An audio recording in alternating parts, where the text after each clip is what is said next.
Nous allons ici voir ensemble la conclusion d'une dissertation. La conclusion a 3 objectifs. Premier objectif, apporter une réponse à la problématique.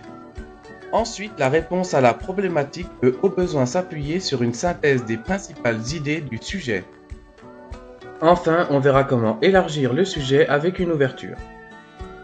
Pour commencer, il faut donc apporter une réponse claire à la problématique.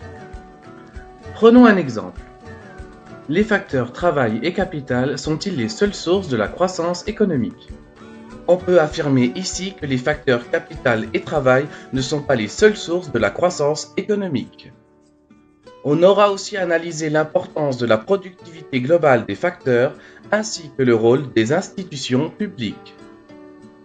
Ensuite, voyons ensemble la synthèse des idées principales.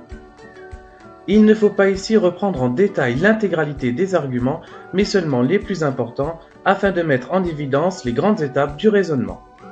Reprenons notre exemple. On peut ici rappeler brièvement le rôle du facteur travail, ainsi que le rôle du facteur capital dans la croissance économique. Puis nous pouvons tout aussi brièvement rappeler l'importance de la productivité globale des facteurs. Et enfin rappeler rapidement le rôle des institutions publiques. Il s'agit donc ici de rappeler les idées principales de la dissertation sans pour autant rentrer dans les détails. Attention, il ne faut pas ici apporter de nouveaux arguments. Tous les arguments doivent être traités dans le développement. Enfin, il faut élargir le sujet avec une ouverture, c'est-à-dire une question que le sujet peut nous amener à nous poser. Il existe pour cela une astuce.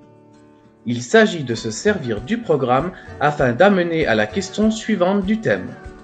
Reprenons notre exemple.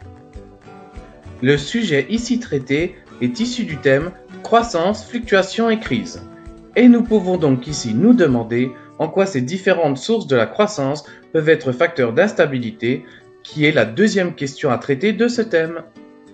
Ainsi, en ayant apporté une réponse à la problématique, puis en synthétisant les idées principales, et enfin en ayant fait une ouverture, nous avons réalisé une conclusion qui respecte les attentes du baccalauréat.